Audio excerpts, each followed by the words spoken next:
principles of freedom, rational self-interest, and individual rights. This is the Yaron Brook Show. All right, everybody, welcome to your One Book Show on this, what day is it? I don't know what day it is. It's Monday. Monday, here it's in Ghent. I've learned that it's pronounced Ghent, or as we Americans call it, Ghent. It is a beautiful day here. It is evening. What time is it? 6 o'clock. I've got a talk at 8 o'clock, so today's show will be an hour long. It will be a little short. Jonathan, thanks. Thank you for the support. It'll be an hour long. I'll be doing shorter shows while I travel through Europe. I'll try to squeeze them in either before events or after events or on days off. We'll see how many shows I can get to. It would be great if I could do a show every day. Yesterday, I was in Amsterdam and did an event in the afternoon, but by the time I got back to my hotel room, I was so exhausted, jet lagged. I just couldn't bring myself to doing a show, so I apologize. Today, I think I'll do it before the event. I took a nap a little bit ago, and hopefully, we have the energy to get through this. I've been driving around. Drove to Amsterdam, from Amsterdam to Ghent. So stick shift. It's amazing. It's like riding a bicycle. It just returns to you the kind of the automatic reactions and responses. So that was pretty cool. It's pretty cool to be on a stick shift and change. Bree says I'm up against Ben Shapiro. I don't think that's competition. Those of you who want to watch Ben Shapiro rather than me, go ahead. Ben Shapiro. Pretty conventional stuff Ben does. Anyway, no, watch whatever you want. As I said, it'll be different. Ben Shapiro's not doing a show from Ghent. He's doing a show from his usual studio. This has to be more interesting. I have to tell you, Ghent is beautiful. At least the old city is truly gorgeous. I'm sitting here. I've got a window overlooking the river and all these kind of, I don't know, Middle Ages, Renaissance. I'm not sure when the buildings were built. Buildings and churches. It's really pretty. It's really beautiful, and it's a beautiful day, which I got lucky. The sun is shining. It is March after all, so it could be pretty ugly. So I'm glad that that the weather is nice. For our session today, I see my video is not working, so maybe you guys, if you guys lose me or lose video, let me know. I'm just going to assume everything's working fine unless one of you kind of lets me know any different. All right. I will be doing super chat. I'd appreciate any support that you can give to the show while I travel around. It is, I'm a little mixed about traveling so much because I do lose quite a bit of revenue from the super chat. So hopefully it won't be a lot, given that you guys will be pitching in and supporting the show while we travel. And yeah, video. It's interesting. The video feed up seems like it's good. For some reason, I can't see my own show, but that's fine. I don't need to see it. Yeah, the support would be very much appreciated. Again, if you get value from the show, I'd appreciate if you show value for value, if you participate in the trade. And part of that participation is if you're listening live through the super chat. If you're not listening live, then you can support me monthly on YaronBookShow.com/support. You can also use Patreon and Subscribestar and so on for the support. Alejandro says Ghent was rebuilt after the Second World War. It doesn't. Was it rebuilt in the same style and everything? This don't look like post Second World War buildings, at least not by the river. So I don't know if all of this was destroyed or not. I did see Yanaz. Trevision asks. I did see Yanaz in Amsterdam. He seems like he's doing well. He was at my event. So yesterday, I was in Amsterdam, another gorgeous, beautiful city. Although I had no time to actually visit anything. It's one of the has some of the great museums yeah, in Amsterdam. Probably the best Rembrandt collection in the world, but also just Flemish art, Dutch art, just a magnificent collection of art in Amsterdam, and just a beautiful city. The canals and the right now all the trees are bare because it's winter, but once it gets green, it's one of the most beautiful places ever. I have not ever seen a live performance of the Concertgebouw Orchestra. Thomas Schubert reminds us they're in Amsterdam, one of the great orchestras in the world. I've obviously listened to their performances on streaming on CD, but I've never been to a live performance. That should be a goal. I'll set that as one of my goals in life, to get to Amsterdam and see a concert over there. I was, though, talk about concerts. I was today at the concert hall of I think the Rotterdam Philharmonic in Rotterdam, a beautiful, beautiful modern theater, and on stage with no audience, being interviewed about ESG, ESG, environment, society, governance, by a friend of mine who basically is involved with the pension industry in Europe, in the European Union, but is based out of Rotterdam. And he did a very high quality, a beautifully produced interview with me, very short, 8-minute interview that will be distributed via video on a number of different channels.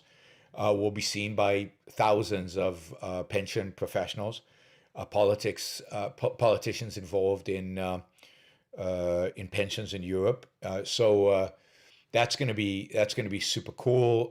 I will get a copy of that video, and we'll produce a short video of me answering the questions that from the interview. So that'll be up on my website at some point, but it's cool because it'll be a really high production, slick kind of video that we'll be able to use. So that is good. So that's what I did yesterday. Basically, gave a talk at 2 p.m. I flew in at 10 a.m., 10:30. I flew from Puerto Rico to Miami, Miami to London, London to Amsterdam. In London, basically, I had to run to the gate because God, Heathrow was packed, and getting through security took forever. And when you change from an international flight to a European flight at Heathrow, you have to go to security again. Anyway, I had to run, got there just in time, was one of the last people to get on the plane. Flew to Amsterdam, 10:30, arrived in Amsterdam, rented a car, drove to the hotel. Basically had no time then from the hotel to get out to where the talk was being held at 2 p.m. It was a great audience. The talk was sponsored by students in Europe. It's interesting, right? In Europe, a lot of what happens intellectually in Europe is centered around political parties. So the political parties each have their own think tank, and the think tank is funded by public money from the political party. So, for example, some of Germany's biggest think tanks are the think tanks associated with the big political parties. And it's really interesting. They get more money when they're in power, less money when they're out of power. So there's not this fundraising that think tanks do in the United States, but then there's this attachment to politics. And of course, the corruption, I think, the intellectual corruption that comes from being affiliated with a political party and being affiliated with elections and being political rather than intellectual. Well, in many parts of Europe, the political parties also have youth movements. They have like campus clubs. They have youth organizations that then promote the ideas of the political party, represent the political party on campuses. We have a little bit of that in the United States. We have young Republicans and young Democrats on the different campuses and so on. But it's not the same. Here it's far more organized. I think it's run by the political parties. There's this affiliation. Anyway, the student group that hosted me yesterday are from what's called the Liberal Student Organization. It's from the centrist liberal political party in the Netherlands. it is a big political party, quite an influential political party, and this is the youth of that political party, the youth that goes to universities. They hosted it. It wasn't a big group. It was a Sunday afternoon, after all. There were probably about close to 50 people there. But these are young, ambitious, potentially influential people. It was a combination of, I'd say, objectivists or friendly to objectivism who heard about this through me and the institute, and then the students from this political organization. And it was good because there was a lot of what I call virgins in the audience. Virgins are people who've never heard about these ideas before, and they asked a lot of kind of the basic questions you usually expect from students who are not familiar with these ideas. So I thought it was a really good event. Let me see. Huh. It seems strange. Okay. I thought it was a really good event. It was fun. Good questions. I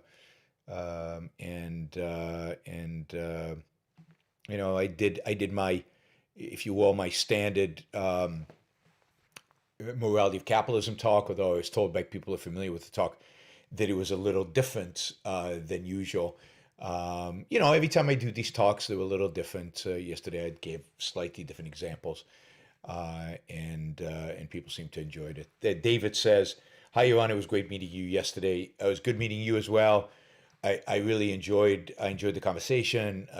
Hopefully the students enjoyed the talk and got a real benefit from it. And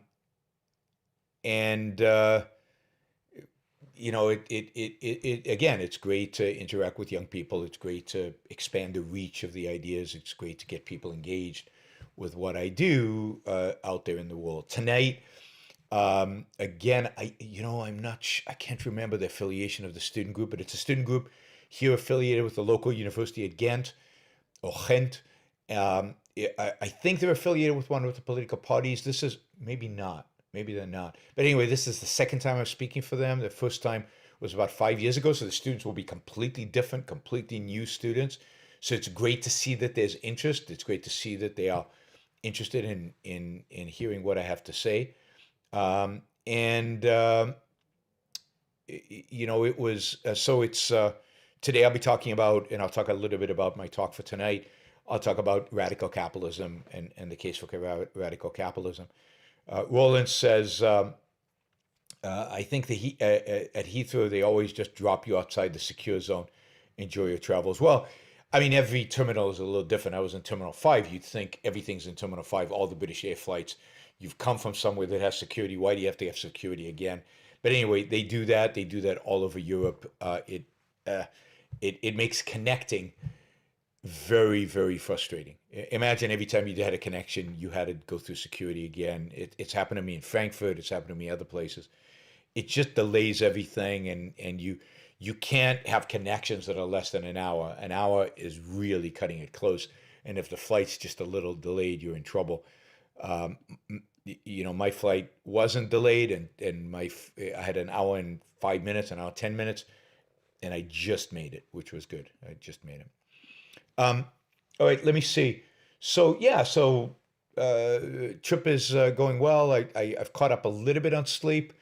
I recommend, if you ever want to travel in Europe, if you haven't traveled in Europe, Amsterdam is an amazing city. I think I convinced Nikos last night, and he did it, to walk through the red light district in Amsterdam. It's pretty offensive and quite disgusting, but it's fascinating. It's a cultural experience. For those of you who don't know, the red light district in Amsterdam literally has prostitutes sitting behind windows. And if you're interested, you go up to the door, knock on the door, they close the curtain, and you do your thing behind the curtain with them. But they're all on display. And different streets have different like angles. You might have a street with a particular type of body, physique for the women. You might have a street of trans.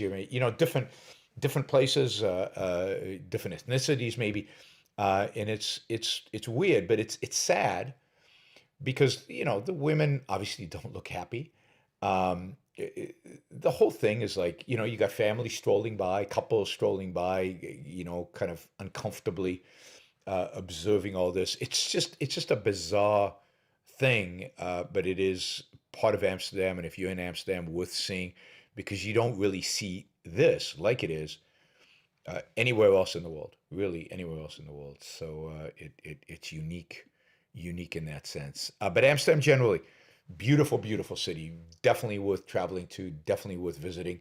Rotterdam is more of a business place. It's more modern. It's pretty. It's clean. It's gorgeous. Everything's really nice, but it's much more modern. It's clearly a city built for business. I think it is the business center of the Netherlands. The interesting thing about the Netherlands, just for a little bit of history here, the interesting thing about the Netherlands is that it's super wealthy. It's a super wealthy country. People have relatively a lot of money, and a lot of that wealth, if you think about it, is not necessarily associated with productivity today. A lot of that wealth is generational wealth. It's old money. So Netherlands is definitely a place where people have old money. And a lot of people have old money. That is, you don't have to be a gazillionaire to have old money, because if you think about people who've lived there for hundreds of years, thousands of years maybe, certainly hundreds of years since Amsterdam's existed, they've owned property there. Maybe they've had businesses. Maybe the families has businesses. People have inherited wealth, inherited real estate. Real estate values have gone up over time. It's it, it's probably the first place in Europe, maybe the second place in Europe, but it was sustainable. The second place in Europe to really experience globalization, to experience trade, to experience the beginnings of capitalism, the respect for property rights and finance and trade. So if you think about the the end of the Middle Ages, I mean, I think Italy, particularly places like Florence and Venice, were definitely global players. They had significant banking empires, if you will, like the Medicis in Florence. Venice was this global trade powerhouse. But soon afterwards, the center of gravity in terms of global trade, in terms of becoming the hub of trade, and even if you think about art, this small area of Northern Europe produced Vermeer, Rembrandt, Rubens, and those are just the creme de la creme, the top artists. But then slews of dozens of other great artists, some of the greatest, still life painters in the world, in all of history, were Dutch and Flemish generally. And this place was super rich before super rich really existed. Amsterdam was probably the richest place in Europe post Renaissance, probably until somewhere close to the 19th century. And it wasn't a wealth that was concentrated in a few aristocrats. Amsterdam was a place which had a deep and meaningful respect for merchants, for traders, for entrepreneurs, for business people. Well before, I think, the 19th century, when that got accepted in the rest of Europe.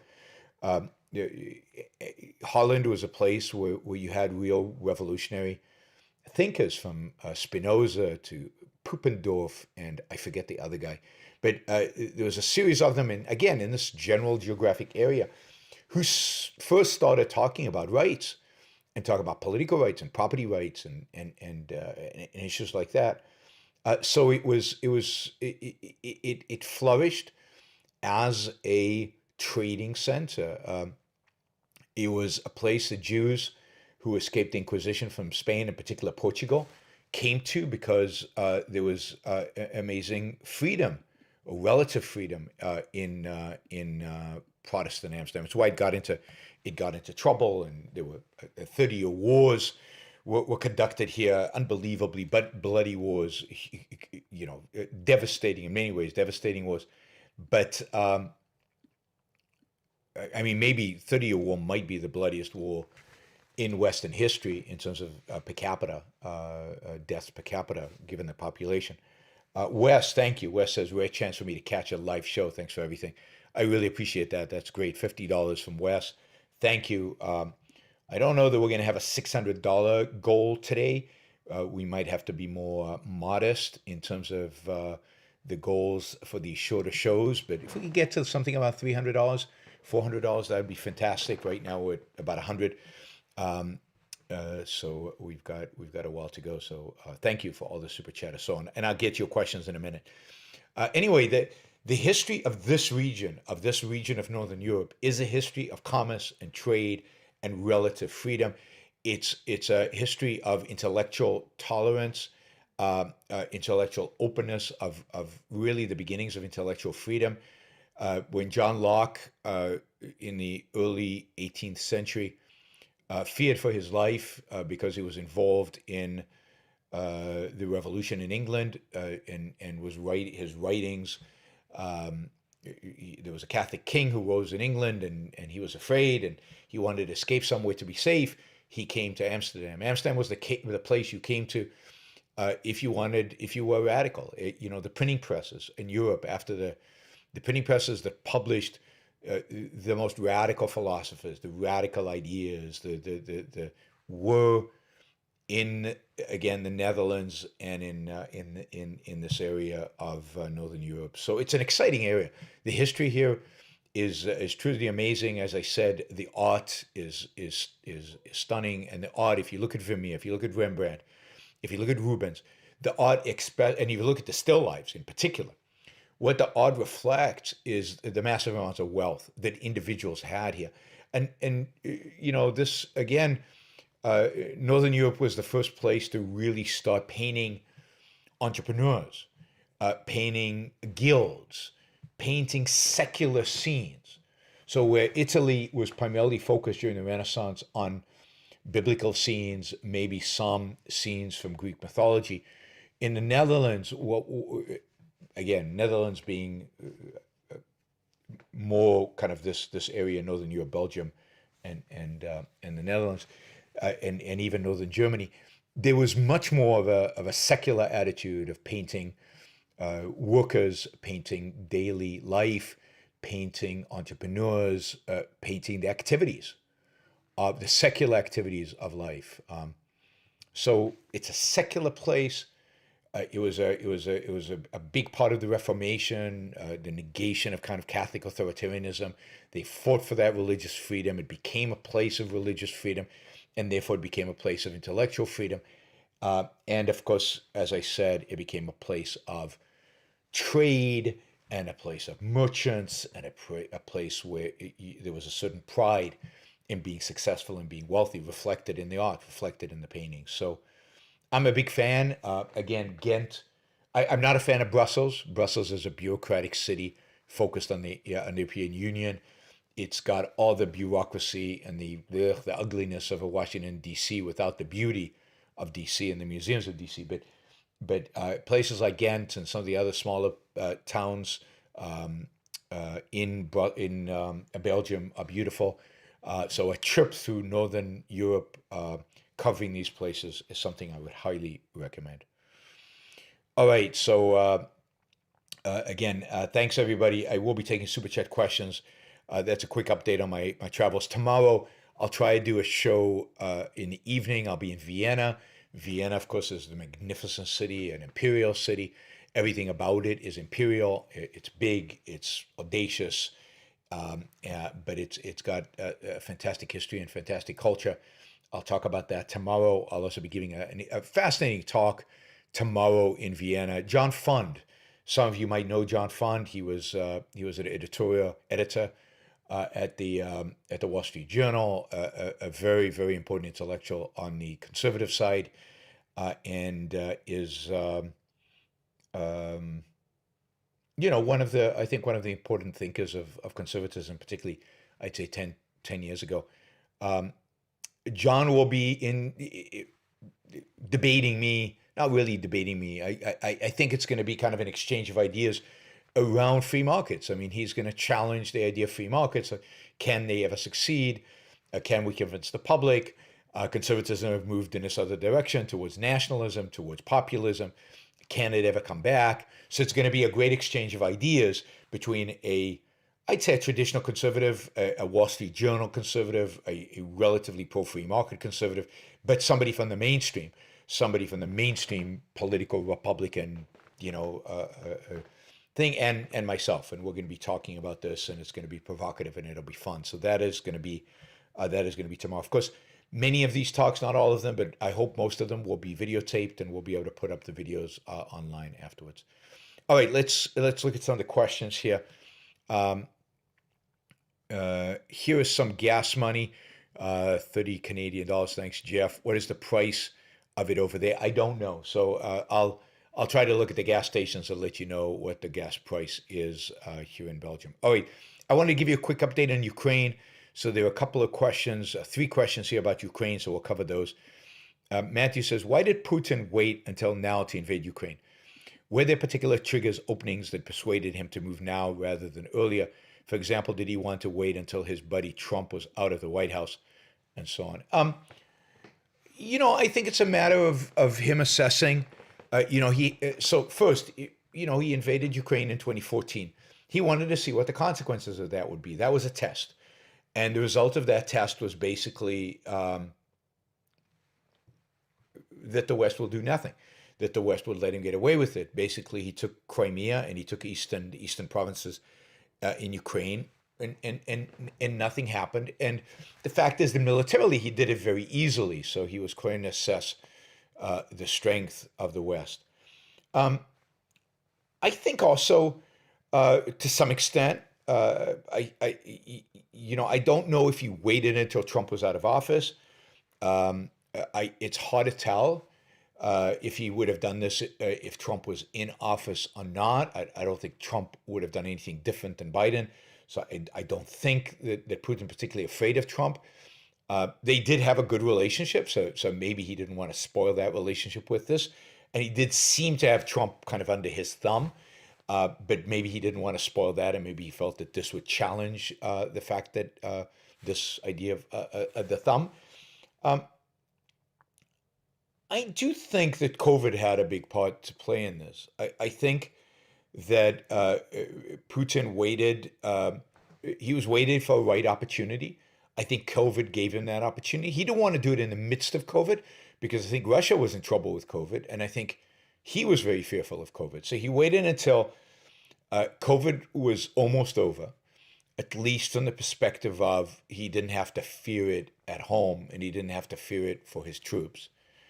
But it wasn't completely over, so that the West was completely consumed by COVID. So I definitely think that he waited during COVID, he waited for it to be over.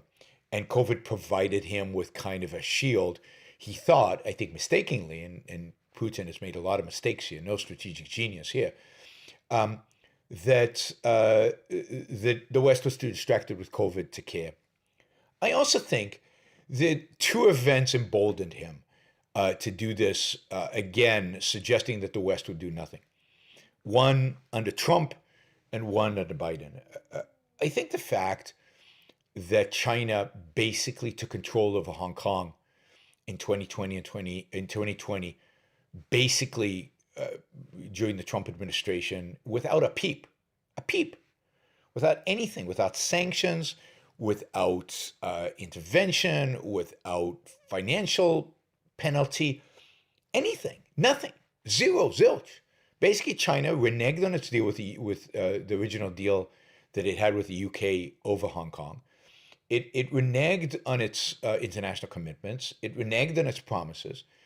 And the Trump administration didn't say anything, didn't do anything. Again, distracted by COVID maybe, but generally, Trump was not interested. He didn't care. So that suggested to Putin, I think, that maybe the West didn't care about these things. And the West, again, distracted by COVID or distracted by other things, would just let it happen. And then Biden's complete, just disgusting, weak, pathetic evacuation of Afghanistan. Evacuation is too nice. Complete capitulation bringing out the white flag and completely surrendering to the Taliban in Afghanistan, putting American lives at stake, friends in whatever allies we had in Afghanistan's lives at stake, and retreating from Afghanistan in humiliation. I think both of those events convinced Putin again that the Biden administration was super weak and that America was just uninterested and it wouldn't do anything. Even if whether Trump or Biden was in, it didn't really matter. And then I think in the weeks leading up to the campaign, where the United States, its intelligence, rightly, it turns out, I was wrong. I thought it was a mistake, but rightly suggested that Putin was planning this invasion. Observing the United States and Europe, as I described it at the time, it was like chickens with their heads cut off, running around in circles, not knowing what to do, just panicking, complete panic. There seemed to be no strategy, seemed no focus, and no commitment to actually penalizing Russia for what they were doing. So, so it was. So I think it was all of that. It was like he didn't. And then what happened when he invaded is the West somehow coalesced. The West somehow woke up. The Biden administration got its act together. It's performed, relatively well since the invasion. Europe has performed amazingly well since the invasion, much better than anybody, including me, would have expected. The sanctions are really, really, really hurting the Russians, and they're international, so there seems to be no real places for him to escape. Yes, India is now really playing ball, and maybe China is not playing ball, although China's wavering. Some places in Asia are not playing ball, but generally, even Israel today announced that they're not going to allow the oligarchs, even the Jewish oligarchs, to escape international sanctions by going to Israel. So there seems to be a certain unanimity globally. I think Putin missed that completely, and but there was no indication before the invasion that this would happen. I think a lot of this has been inspired, and this is why I called the president of Ukraine the most significant political leader in the West today. I think it's the resistance the Ukrainians showed. I think it's the leadership of the president of Ukraine, Zelensky. I think it's the resilience of the Ukrainians that caused the world to respond the way it did. So I give him credit, and I give the Ukrainians credit for it. I don't think they would otherwise. And by the way, I'll just note, I don't often say "I told you so," but I might as well say "I told you so." The day Russia invaded, or the day after they invaded, I made a certain prediction about how difficult this was going to be for the Russians. I made a prediction about how long this would take. I made a prediction about how pathetic Russian equipment, strategy, motivation, personnel was going to be. What is it? I don't know what day it is of the invasion, day 20, 21 of the invasion. It looks pretty pathetic. I was absolutely right, if I say so myself. I'm wondering if all the people who disagreed with me, who, not just disagreed with me, but were insulting towards me. Oh, Iran, you don't know what you're talking about. Wait until a few more days when Russia overwhelms them. I wonder if they get on here and apologize for being obnoxious about it. I mean, it's okay to disagree. We're not all going to agree. But to be obnoxious. Anyway, I was right about the war in Ukraine. All right, let's see. More and more people are agitating for the U.S. military to fight in Ukraine war. How do we push back against this? It's not America's war. There's no American interest. There's nothing to be gained. Yes, there's Ukrainian freedom, but I mean, this is the question to ask yourself, every single one of you, and to ask the people agitating for this. Would you look your son in the eye and tell him to volunteer to go fight for this war? Would you look your son in the eye and tell him to go fight in this war and risk their lives for the Ukrainians? Why? It would be total sacrifice. There's no American interest here. There's a general interest in promoting freedom in the world, but that's not what the American military is there to do. It's there to protect the lives and property of Americans. Lives and property in Americans are not being threatened. I think we should help the Ukrainians fight this war as best we can. Now, Europeans, I think, need to think about this differently. If Russia wins in Ukraine, Will they settle for Ukraine or will they go further into Europe? Are you worried about that? Is it easier to defeat Putin in Ukraine and not risk him attacking a NATO country? I still think the Europeans probably sit this out and wait for Putin to attack a NATO country and then crush him. Just the risk of nuclear threat right now with an unstable Putin is just not worth it. So that's my perspective. If he attacked a NATO country, then they have to act. I talked to a friend who lives in Finland. He thinks Finland is going to ask for NATO to join NATO.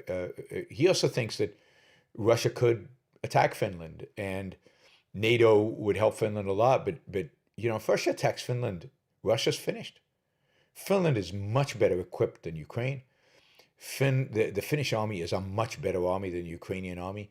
Finland would crush the Russians. As small as Finland is, it has a massive technological advantage. It's being, as he said, Finland has been preparing for a war with Russia for 80 years, since the last war it had with Russia in 1939. And it is ready. And it would be another massive mistake, military mistake, political mistake for Putin to go after Finland. And if Finland joins NATO, forget it. I mean, Russia is history if it attacks a NATO country. It really is. It really is. I think you just. But I don't know how you change that fact without risking nuclear war. And nuclear war is a big deal. It's a big deal. Having hundreds of thousands, millions of people die in a war like that. That's a big deal. So I would say, stay out of it. It's not, it's too big of a sacrifice. Europe, be ready to fight a Cold War with Russia, maybe, and invest in your military to fight a hot war with Russia, just in case he wants to expand beyond Ukraine. But I think he's going to be bogged down in Ukraine. I think this is going to be a war. This is going to last for a long time. It's going to deplete Russian resources. It's going to make them poorer and poorer and poorer and poorer, as wars always do. And ultimately, I think the Russians will have to back off. How exactly that plays out, hard to tell. And maybe they just accept poverty. As I said in a past show, Russians are pretty good with suffering. It's one of the things that characterizes the Russian culture. It's acceptance of suffering. They've been suffering since Ivan the Terrible, really. Every attempt to westernize Russia has failed. Catherine the Great tried, and it was a complete failure. Yeah, I mean, when I said nuclear war is a big deal, that does sound like a bit of an understatement. I'm talking about, let's say, localized nuclear war in Europe. I mean, millions and millions of people are going to die. It's just, it's not, as much as, I value freedom for Ukraine, I'm not willing to put the lives of millions of people at risk for that. But it has to be very, very clear to Putin that if he crosses a certain line, and the red line has to be the NATO line, and it has to be unequivocal, that he will be crushed. Conventionally, and if he uses nuclear weapons, nothing will remain of Russia. I mean, nothing will remain of Russia. Now, whether any foreign leader is willing to say that, I don't know. All right, let's do this one. Why do you think Hong Kongers are not willing to fight the same way Ukrainians are fighting? I think it's very different. I think that China did this through stealth in many ways. They did it slowly. They did it without, in a sense, anybody noticing. They did it while people were distracted by COVID. If you remember how brave Hong Kongers were in 2019, they were in the streets. They were demonstrating every day. They were risking arrest. They were risking everything. Everything was on the line. But then COVID destabilized that and took that out. And then the Chinese came in. They didn't come in with tanks. They came in and on a kind of low flame, slowly chipped away and took and organized. And if they had come in tanks, I think in 2019, let's say, I think they would have had a fight street by street. The other issue is Ukraine has an army. Ukrainians have Stinger missiles. They have Javelin missiles. They have anti-tank missiles from the UK, from other countries. They have real weapons. They have a military that's trained. Hong Kong does not have a military. I do think they would have had to chase them down through the alleys of Hong Kong if it was 2019. But in 2020, the opposition was not organized, and the Chinese just did it stealthily. It's very much like the way, not completely, but somewhat like the way that Russia took Crimea and got no opposition. China also used the fact that sadly there's a whole segment of Hong Kong that is primarily in the business community, unfortunately, that is very pragmatic and basically didn't want war and didn't want conflict with China. And they used the fact that there was a fifth column inside Hong Kong, primarily of the wealthy and businessmen who did not support the uprising, did not support the opposition, and did not support kind of the demonstrations in the street, and they used those forces inside Hong Kong to undermine the opposition within Hong Kong, and in a sense they had a fifth column. So the Hong Kongers never had a chance. But again, remember the spirit of 2019. Remember those street demonstrations. Remember the flash kind of demonstrations they did in different places. They surprised the security forces. They showed incredible bravery then. China out-strategized them, the exact opposite of what Putin did. Putin is a disaster in terms of strategy. Okay, Bonnie asked, how would you explain to someone that oligarchs would not be possible under capitalism? Yeah, because oligarchs are, basically were in the 1990s gangsters who used the fact that the privatization of Russian industry was done really, really badly, with no rule of law, with no police, with no courts, without really any framework for legal framework for property rights. So people were issued certificates of ownership in different businesses without any legal meaning. And what the oligarchs did is they basically came to people and took those pieces of paper from them. They basically stole them, or they bought them for pennies because people didn't know what they were. They didn't know what their worth was. There was no markets in which you could exchange. There was no valuation. There was no property rights. And they weren't familiar with the concept of property rights. They didn't know what to do with it. And as a consequence of that, a few people managed to accumulate all these government assets. And then going forward, they associated themselves with Putin, who has ruled Russia really, for 20 plus years. And he has basically secured their lot, has granted them favors, has granted them state-granted monopolies. That's not capitalism. Capitalism, the state does not grant you a monopoly, does not grant you the authority. The state protects the property rights of individuals. The Russian state did not. It allowed these people to use force, to use the extortion, to use the techniques of gangsters, the techniques of a mafia, to gain a foothold on Russian industry. And that is not capitalism. That is not freedom. That is not the way a system of property rights actually works. All right, Jeff asks, Ryan Ward had a discussion with Per Bailand on Twitter about how sanctions hurt individual civilians. How culpable are civilians for the actions of their government? I mean, they are. At the end of the day, government represents you, whether you like it or not. And now, at the end of the day, if you go to war with a country, the civilian population is going to suffer.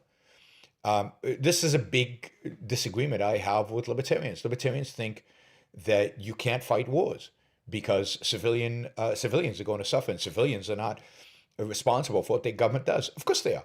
That's why you should care about the government under which government you live under.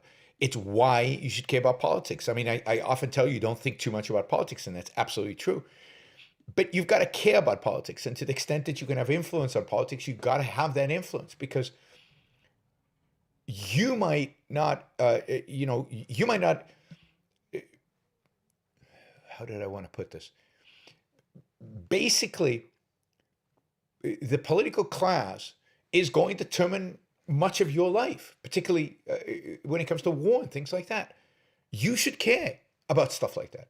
Therefore, you should fight to have politicians that are not going to get you into stupid wars, that are not going to do things that will lead to really, really bad outcomes. But when there is a war and you assume you're on the side of the good guys, you have to win it. And winning is going to inflict casualties on the other side. And any casualties on the other side are not your responsibility. The responsibility of the person who started the war.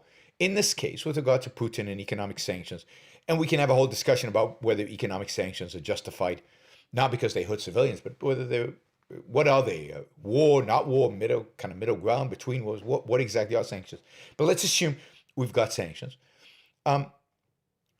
The fault, any damage caused by the sanctions, any lower standard of living, any civilian victims of the sanctions, are the responsibility of the party that initiated force, and the party who initiated force is Putin. So the Russian individuals who are suffering, who are losing wealth, losing economically because of the sanctions, are losing because of Putin, not because of the West. So the person who initiates the force is the one to blame for the consequences of the initiation of force. So two things. One is, whether you like it or not, your government represents you, and you're going to benefit when the government policies are good policies, and when you're going to suffer when government policies are bad policies. That's true of all government policies. And when your government does something bad, like start a war, you are going to suffer the consequences, because other people on the sideline are not going to treat you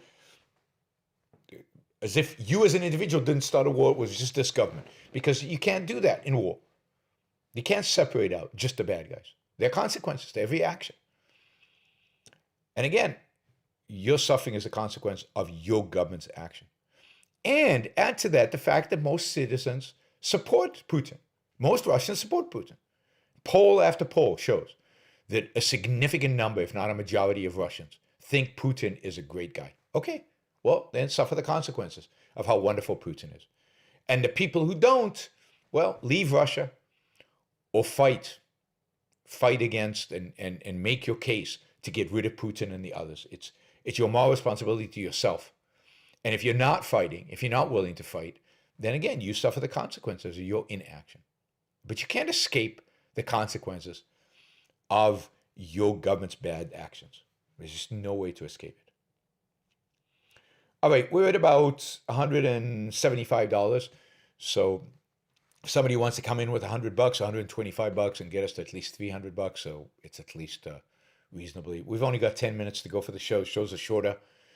So we're going to, because shows are shorter, we're going to have lower goals in terms of raising funds. But we're still going to have goals. So $300 will be a goal. We're at 176. It would be great if you guys could get there. Let's see. Yeah, that doesn't tell me anything. What else did I want to ask? All right.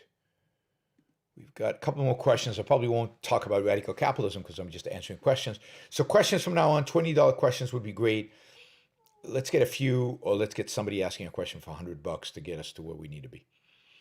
Harper says, shouldn't it bother you if someone is born with a higher IQ and is more successful than you through luck of genes? They are guaranteed to have a better life than you, and it's not fair. Why? They're not guaranteed to have a better life than me. So no, it doesn't bother me that somebody has a high IQ. Lots of people have higher IQs than me. I've never been bothered by more successful people than I am. Partially because I know that their success makes my life better. A bit because that's the only way for them to be successful. But it just doesn't bother me because my life is my life. My focus is my life. I'm born with certain capabilities. I mean, it doesn't bother me that LeBron James plays basketball better than I do. On the I enjoy watching LeBron James play basketball. And I don't know that LeBron James has a better life than me. He has more money than me.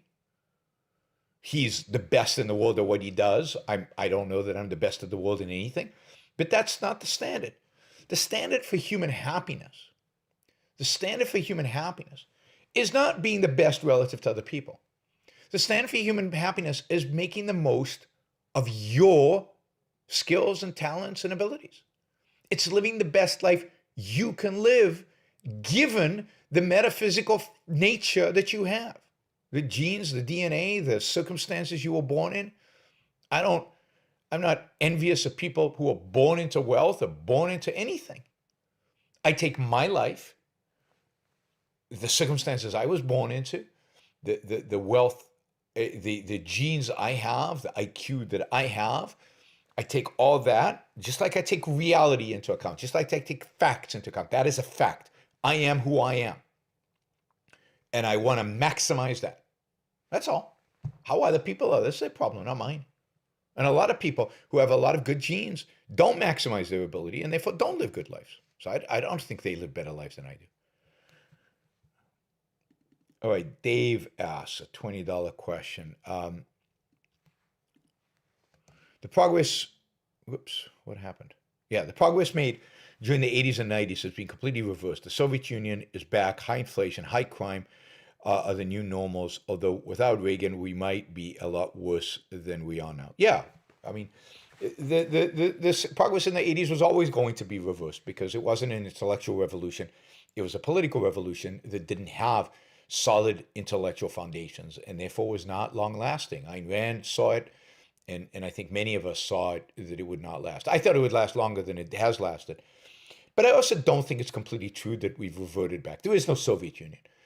There is no ideology of Putin. I mean, there's a kind of what is it, xenophobic, nationalistic, religious ideology that Putin has. But it's far less intellectually interesting or intellectually dominant than communism was. Soviet Union dominated not only Eastern Europe, but had a certain intellectual cachet all over the world. It doesn't anymore. Communism is dead. And I think this nationalism, populism is on the rise. That's scary. But God, if we can defeat the primitivism, the primitive ideology of ethnic-based nationalism, then we're not worthy, right? Western civilization is not worthy of being a civilization. So this is an easier threat, should be an easier threat. And you can see that now the West has rallied against Putin. They're not willing to accept it yet, right? And I think people like Orban and people even in Poland, I think there's going to be a backlash. I think this will turn out to be a positive, an unintended positive consequence of this invasion will be a backlash against the national conservatives, a backlash against this particular type of tribalism, this ethnocentric nationalism, this white, aggressive posture that Putin represents. I think there's already a backlash against it. I think it's going to get stronger in the months to come. And I think you'll even see it in Hungary and Poland as maybe a reversion against that. So anyway, so that is. So I don't think things are bad. We're also richer than we were in the 80s and 90s. I think in certain areas, technology has advanced so much over the last 40 years, that it's going to be very difficult to turn it around. The internet is dominant. Globalization is still going strong, although weakening. I mean, the economic consequences of the 80s and 90s are not gone. They're still with us, whether it's the internet, whether it's CRISPR. Don't trivialize this. Yes, inflation is back. Unemployment is very low, though. So there's a lot going on, and crime is high. It's still not quite as high as it was in the early 1990s, late 1980s, although it could get that high. I don't want to be doom and gloom as we're back there yet. The sad thing is that I don't see where a Ronald Reagan can come from. That's the sad thing. I think in the 70s, you could imagine, because you had Barry Goldwater. There's no Barry Goldwater. There hasn't been one since the 1960s. So I don't see where the right, this is again my critique of Donald Trump and the Republican Party, I don't see where the opposition to the move towards statism comes from. It doesn't exist. It doesn't exist in the Republican Party. It doesn't exist in the Democratic Party. So maybe there's opposition, and maybe this is a kind of a last hurrah to opposition to statism against Putin. But where's the real opposition towards statism within America going to come from? Okay, Jigsby's says, I know you'll disapprove, but I've considered deliberately ending my life around my late 40s and enjoy exploring the outside world in the interim. I don't have much interest in owning a house or having a career. Thoughts? Just to clarify, it's a sincere question. I'm not looking for sympathy. I don't see why you should end your life in your late 40s. I mean, I'm 60. Life is great. You know, if you take care of yourself and you're healthy, there's so much to do. There's so much to enjoy. There's so much to see. I mean, look at me. I'm in Ghent. I was just in Amsterdam. I'm seeing the world. You can see the world. There's so many beautiful things in the world to experience. There's so many wonderful things to do. There's so much beauty to engage with. There's so much sex to have. There's just so much life to live. Why would you end it at such a young age? I mean, I can understand somebody in their late 70s and their late 80s saying, you know, I'm physically falling apart. I want to end it. I just can't enjoy life anymore. But in your late 40s, I mean, God, you know, there's so much to do. There's so much I know you have not done yet. There's so much beauty you have not seen yet. There's so many people you have not met with. There's so many ideas you have not engaged with.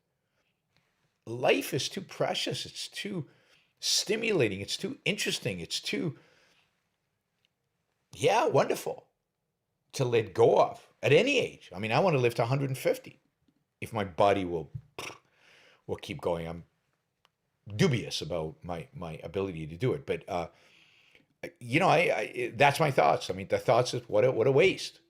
You know,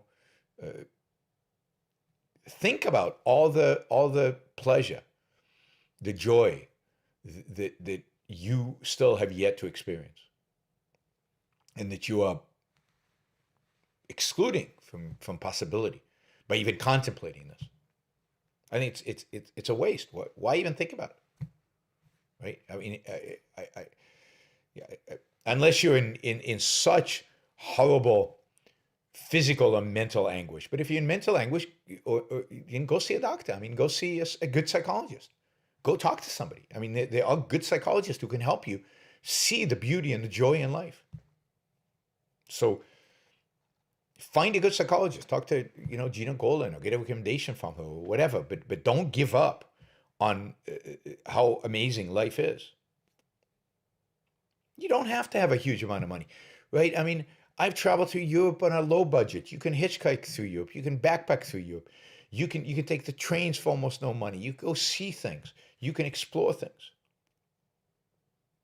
right?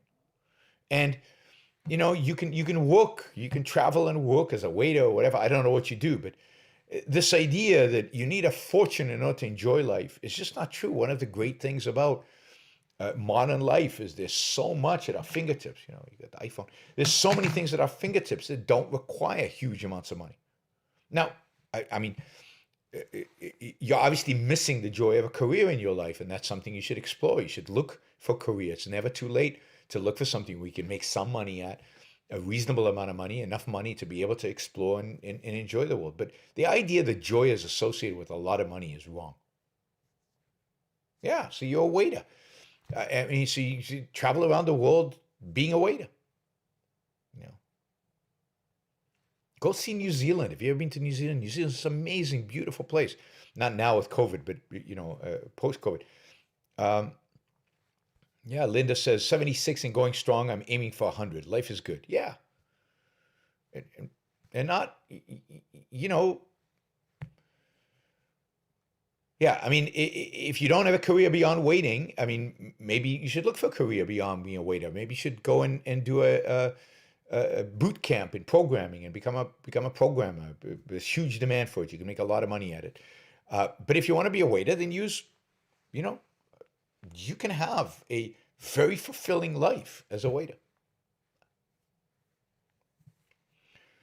All right, Bree says, I was listening to a conspiracy nut, and it occurred to me they believe in conspiracy because it reinforces the idea that the right leader could fix everything. They should force to see reality by the pragmatic argument. Yes, I mean, there's a sense in which conspiracy theorists, you know, human beings need explanations. This is the power of religion, right? They need explanations for why things are what they are. And they need a sense of justice. They need a sense that there's a reason for why they are, and that there's a solution for how to deal with them, how to deal with the problems in the world.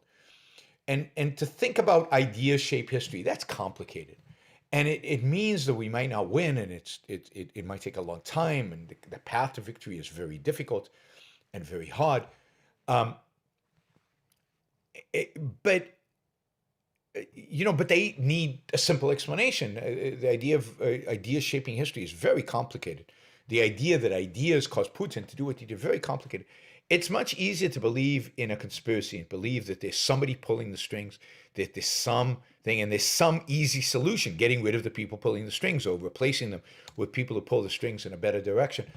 It really is this need for simplicity, need for explanation, need that is unbelievably destructive. It is conspiracy theories are what Ayn Rand called a perceptual level mentality. It's a mentality that is not at the level of concepts, not at the level of abstractions, not at a level of real thinking. It's a level stuck at perception, stuck at simplistic explanations for the world, and thinking that they can be fixed like that with some strong man, some cabal to replace existing cabal, because it's all just cabals. All right, Robert Naser writes, I live very, very modestly, which is why I get to do whatever I want. There are many ways to style a joyous life. It's great to have a lot of capital, but that's just one way to do success. Yeah, I agree completely, Robert. I believe completely. And I've had nothing, and I've had, a reasonable amount. And I'm happy, being happy in both circumstances. I mean, when both my sons were born, we had nothing. Our largest expense, monthly expenses, were diapers, and we ran our lives on debt for years. All right, this will be the last question, I guess, although we did not make our goal. Somebody could step in and do $65 to get us to the goal, but otherwise we did not make a goal. But Michael asks, if the Arabs had advanced further during the Yom Kippur War, would Israel have used nuclear weapons? Certainly, I think if they'd advanced significantly further, I think there was still room for them to advance and still be repelled. Certainly on the Sinai front, Israel was not facing an existential threat because Sinai is big, relatively big, and it would have taken a long time. And the Egyptians really did not plan on attacking Israel itself. But the Syrians could have advanced further. How much would they have had to advance in order for Israel to view it as an existential threat and therefore use nukes? Hard for me to say. I think there is a point in which Israel would have used nukes, yes. If they'd believed objectively, and I think they were fairly objective about this at the time, if they believed objectively that their existence was threatened, that there was a good, not a insignificant probability that they would be wiped out, they would have used the nukes. I think the Israeli government took that consideration very seriously, and they were willing to push the button. Luckily, it never got to that. I don't think there was a chance it could have got to that. Again, the Arab forces were weak. In spite of their initial success in the Yom Kippur War, they were weak. They were using weak Russian equipment, as I've said in the past, and the Arab soldier was unmotivated relative to the Israeli soldier, was fighting for the most selfish reason in the world, for their own lives, for their family's life, for the liberty that they valued. They knew that if they lost, every Jewish life in Israel would be wiped out. That is motivation to fight, and fight hard if you live in Israel. All right. Thanks, everybody. Thanks for joining me today. Thanks for participating in this little travelogue experiment. I'll try to do one tomorrow from Vienna. Talk a little bit about Vienna, what I like about Vienna, a little bit of history. I'm not that familiar with Central European history, but a little bit of history. And we'll talk about Vienna. You can, those of you who are not listening live, if you'd like to support the show, if you're on YouTube, you can applaud, which allows you to make a contribution. Also, you can become a member on YouTube of the Iran Book Show. You can go below the video. There's a join button. You can become a member. We're up to 77 members. We're trying to get to 100 as quickly as possible. Maybe today, maybe tomorrow. Maybe you can help us get to that 100 very quickly here. And also, of course, you can become a monthly contributor at youronbookshow.com/support, Patreon, or Subscribe Star. Don't forget to like the show before you leave. And again, thank you for all being here and participating in Yuran's European Travelogue Day 2. Hopefully tomorrow we'll be able to do a show, Travelogue Day 3. A lot of the consideration for whether I do these or not only is if I'm tired or not, but is there internet connection that's good enough to do it? It's marginal here, but it was good enough to do this show. We'll see if the internet connection in the hotel tomorrow is good enough. If it is, I'll see you, Travelogue Day 3. Bye, everybody. And hours all over the place. I'll try to give you as much notice as I can, but it's going to be all over the place. Bye, everybody.